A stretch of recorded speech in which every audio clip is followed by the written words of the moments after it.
Ever think about like how powerful an image can be? Mm, Think about like the Mona Lisa right. or that picture of the sailor kissing the nurse Right. in Times Square after World War II. Yeah. It's like images can capture, Yeah. a moment, a feeling, an Mhm. entire era. Yeah. And sometimes they can even like become the face of a god. Wow. Yeah.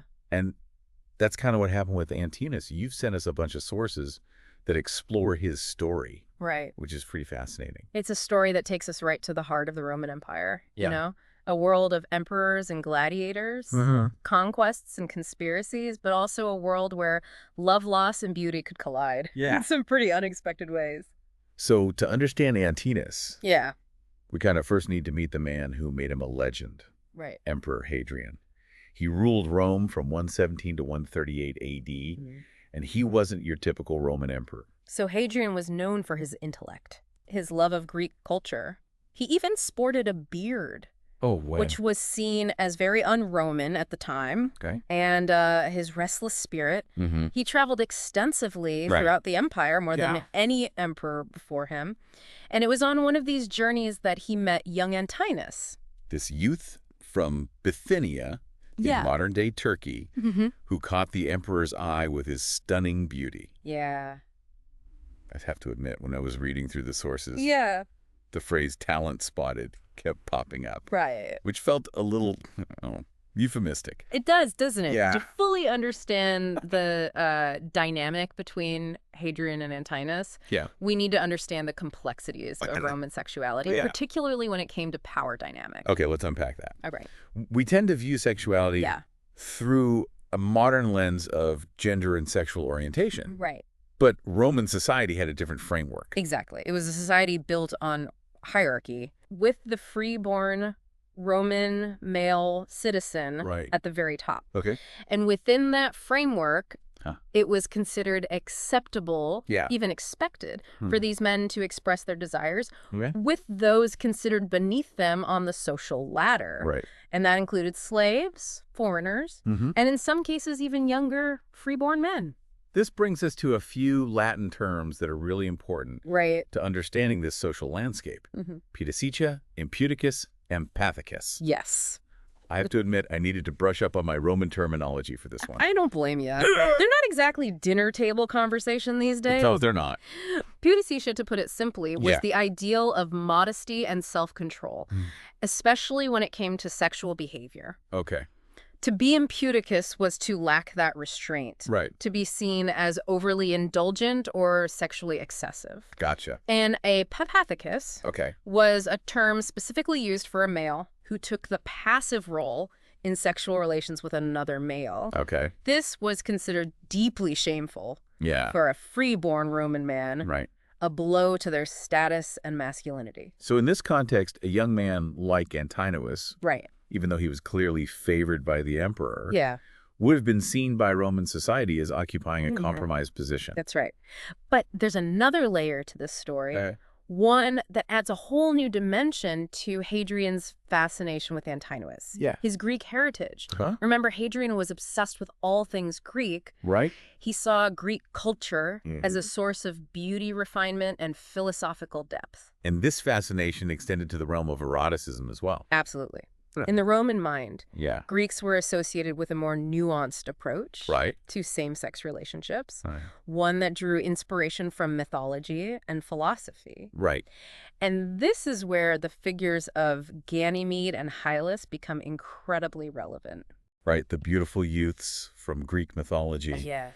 Ganymede, the Trojan prince, abducted by Zeus Right. to become his cupbearer on Mount Olympus. Exactly. And Hylas, the companion of Hercules, Yes. who was stolen away by water nymphs, Right. enamored by his beauty. Precisely. These myths weren't just stories, they were cultural touchstones Yeah. that shaped how Romans viewed desire, beauty, and even divinity. Wow. And it's not hard to imagine Hadrian, steeped in Greek culture, Right. seeing Antinous Yeah. through the lens of these mythological figures. So he's not just looking at Antinous as like a beautiful youth. Right. He's seeing him as a living embodiment of Greek ideals, Exactly. a figure touched by the divine. And this connection to Greek mythology Yeah. might help explain why Hadrian's relationship with Antinous seems to have gone beyond mere physical attraction. And this brings us to the heart of the matter. Yes. love. Was there genuine affection between them? Or was it solely about power, Right. aesthetics, and this idealization of Greek beauty? It's hard to say for sure, Yeah. but the sources suggest a level of emotional depth Yep. that's rarely depicted when it comes to Roman emperors. You're absolutely right. And the way Hadrian responded to Antinous' death Yeah. provides a really powerful glimpse into the nature of their bond. Mm-hmm. His death, which remains shrouded in mystery and speculation to this day. Right. It happened in 130 A.D. During a grand festival for Osiris, Right. the Egyptian god of death and resurrection. Imagine the scene. A royal barge sailing down the Nile. Right. The air thick with incense and the sounds of celebration. Yeah. And then amidst the festivities, tragedy strikes. Antinous is pulled from the river. Oh, wow. Lifeless. The emperor's grief, according to the sources, was profound and utterly uncharacteristic of a Roman ruler. So he wept openly. Yes. A display of vulnerability that could be seen as weakness in the Stoic world of Roman masculinity. He commissioned countless statues and busts of Antinous, preserving his image for eternity. Wow. And most significantly, he broke with Roman tradition and deified Antinous, elevating him to the status of a god. Wow, so this was unprecedented. This was unprecedented. No Roman emperor had ever done this for a lover, for a non-Roman, for someone outside the imperial family. Wow. It speaks volumes about the depth of Hadrian's feelings for Antinous. And it sets the stage for a whole new chapter in this extraordinary story. Yes. It's the legacy of a god. Hadrian's grief, his public displays of emotion, his grand gestures to commemorate Antinous, all of it paints a very human picture of a man grappling with immense loss. Right. But it also raises a question. What actually happened to Antinous? Right. Why did he drown in the Nile during that fateful festival of Osiris? It's a question that has haunted historians and fueled countless theories, ranging from the plausible to the downright outlandish. The most straightforward explanation is that it was an accident. Yeah. The Nile was a powerful river, prone to strong currents and unpredictable conditions. Right. But given the timing, during a festival dedicated to a god, closely associated with death and resurrection, many historians have explored more symbolic interpretations. Like the theory of ritual sacrifice. Exactly. Which seems to be a recurring motif in Roman history. Yes. Especially when it comes to emperors seeking to appease the gods or ensure their own longevity. And it's not just a random idea. The historian Cassius Dio, who lived a couple of generations after Hadrian, explicitly mentions this possibility. He suggests that Antinous might have been offered as a sacrifice to appease Osiris and ensure continued prosperity for the empire, or perhaps even to prolong Hadrian's own life. It's a chilling thought. Yes. But it also has a strange kind of logic to it. Right. We know that Roman emperors were obsessed with maintaining power and extending their reign. And they weren't always above resorting to extreme measures. Right. It's like that story about Nero. Oh, yeah. Attempting to sacrifice his own mother to appease the gods and solidify his rule. Exactly. Seeing these parallels makes you wonder if Hadrian, facing his own mortality and perhaps sensing a decline in his health, might have considered similar drastic actions. It's certainly within the realm of possibility, especially when we consider the mystical significance of the Festival of Osiris. This wasn't just a celebration. It was a reenactment of a powerful myth. A story of death and rebirth that held profound meaning for the Egyptians and by extension for the Romans who ruled over them. But if we're considering sacrifice, wouldn't Antinous have had to agree to it? I mean, he wasn't a child anymore. Could he have willingly offered himself up for Hadrian, for the empire? It's a question that highlights the complexities of their relationship and the immense power imbalance between them. Could Antinous have felt obligated to comply with the emperor's wishes, even if it meant sacrificing his own life? Or could he have been motivated by a genuine sense of devotion? A belief that his death would benefit Hadrian or the empire? It's impossible to know for sure, but it's a scenario that adds a whole new layer of tragedy to this already heartbreaking story. And then there's always the flip side of that coin. The possibility that Hadrian orchestrated the sacrifice himself. Right. Yeah. Perhaps out of desperation, or maybe even a twisted sense of love. That's another theory that's been put forward, though it paints a much darker picture of Hadrian. Right. Despite his reputation for being a relatively just and stable ruler, the sources do hint at a darker side to his personality, a temper that could flare up unexpectedly. And we can't forget the fact that this was ancient Rome. Right. A world where power struggles and courtly intrigues were commonplace. So, of course, there are theories involving foul play. Right. Maybe Sabina, Hadrian's wife, saw Antinous as a rival for the emperor's affections and orchestrated his demise. Right. Or maybe it was a jealous courtier, someone who saw Antinous' influence as a threat to their own ambitions. Right, like a real-life historical thriller. The sources do mention that Hadrian had his fair share of enemies and rivals within the Roman elite. Antinous, as the emperor's favorite, would have been a prime target for anyone seeking to weaken Hadrian's position or undermine his authority. But then there's that one theory that just throws a wrench into everything. The idea that Antinous didn't die at all. That he somehow faked his own death and escaped to start a new life. It's a wild theory, I'll admit, and one that lacks any real historical evidence. But it's intriguing nonetheless. Some historians have speculated that perhaps Antinous, as he matured and became more aware of the complexities of his position, grew disillusioned or even fearful. Maybe he sensed a shift in Hadrian's affections, a growing distance between them as he transitioned from youth to manhood. That brings up an interesting point. The significance of Antinous' age. He was nearing 20 when he died, no longer the delicate boy who had first captured Hadrian's attention. And we know that in Roman society, these distinctions of age and masculinity were incredibly important, particularly when it came to sexual relationships. The ideal of Roman masculinity emphasized strength, dominance, and control. To be the passive partner in a sexual relationship was considered shameful, almost a form of emasculation. It's possible that as Antinous matured, he felt increasingly uncomfortable with his role in the relationship, especially given the immense power differential between him and Hadrian. Or maybe Hadrian himself felt differently about Antinous as he aged. Perhaps the attraction faded, and Antinous became a reminder of a past that Hadrian wanted to forget. It's all speculation, of course. But it highlights the fragility of beauty, youth, and power. And how these concepts were so closely intertwined in the Roman imagination. And yet, even with all this uncertainty surrounding his death, Antinous' story doesn't end there. In fact, it's just the beginning of something far greater. His transformation from a beautiful youth into a god. A figure whose cult spread like wildfire throughout the Roman Empire is truly remarkable. It is. Let's talk about that legacy, what it tells us about the world Hadrian and Antinous lived in.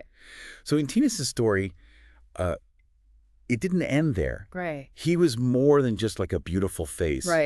He became a symbol, a god with temples and statues erected in his honor across the Roman Empire. It's pretty amazing. How did that happen? Well, it all goes back to Hadrian's grief.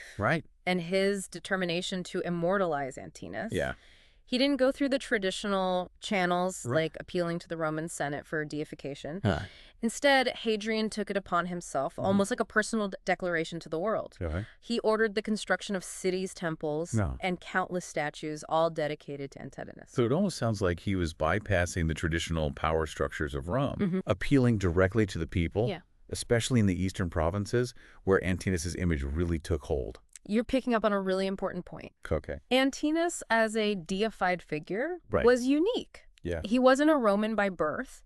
He wasn't a military hero or political figure. He was a symbol of the empire's diverse population. And this resonated deeply, especially in the East, where Roman rule was often seen as oppressive and distant. So by elevating Antinous to godhood, Hadrian was doing more than just expressing his personal grief. He was making a statement intentionally or not, about the nature of Roman power, about inclusion, about the possibility of a provincial rising to a position of divine status. Exactly. And what's fascinating is that Antinous' appeal went beyond just his beauty or his connection to the emperor. He became a source of hope and comfort for the marginalized, the weak, the sick. Those who felt overlooked by the Roman establishment. He was a god who understood suffering, who represented a kind of divine empathy. It makes me think about how we create icons and symbols today, how we look to celebrities, athletes, even fictional characters to find inspiration or meaning in our own lives. Antinous, in a way, was a prototype for that kind of symbolic power. A figure who transcended his individual circumstances and became something much larger. And that's precisely what made him so appealing, but also so potentially threatening to certain groups within Roman society. Early Christian writers, for example, saw Antinous as a dangerous rival. Here was a pagan god who was attracting followers from the same demographic that Christianity was trying to reach. So they saw his cult as a perversion. A distraction from the one true God. It's incredible how this story intertwines with the rise of Christianity, this clash between old and new belief systems. It really does highlight that pivotal moment in history. And yet, despite their efforts to demonize Antinous and suppress his cult, his popularity continued to grow. His image persisted, appearing on coins, mosaics, sculptures, even in the writings of prominent figures centuries later. It's remarkable, isn't it? It is. How this one figure, whose life was cut short in such tragic and mysterious circumstances, has continued to captivate and intrigue people for almost 2,000 years. And his legacy continues to spark debate and discussion even today.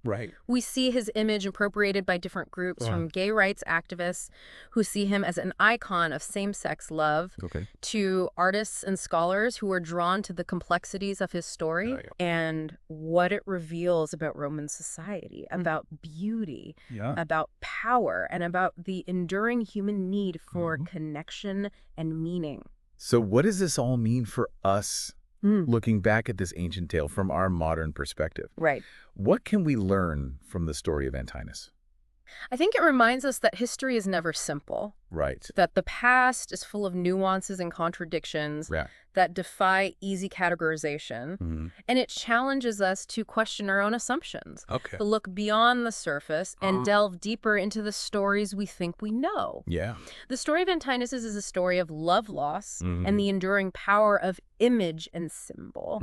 But it's also a story that makes us think about the nature of power, the complexities of sexuality, and the enduring search for meaning in a world that often feels chaotic and unpredictable. And that's the beauty of a deep dive like this. It's not just about learning facts and figures. It's about exploring the human experience across time. About connecting with the past in a way that illuminates our present. If this deep dive has sparked your curiosity about Antinous, we encourage you to keep exploring. There are countless books, articles, and online resources that delve deeper into his story, into the reign of Hadrian, and into the fascinating world of Roman society and culture. And who knows, maybe you'll even come up with your own theory about what really happened on that fateful day on the Nile. Thanks for joining us for this deep dive into the love and legacy of Antinous. We'll be back soon with another fascinating story from history's vault.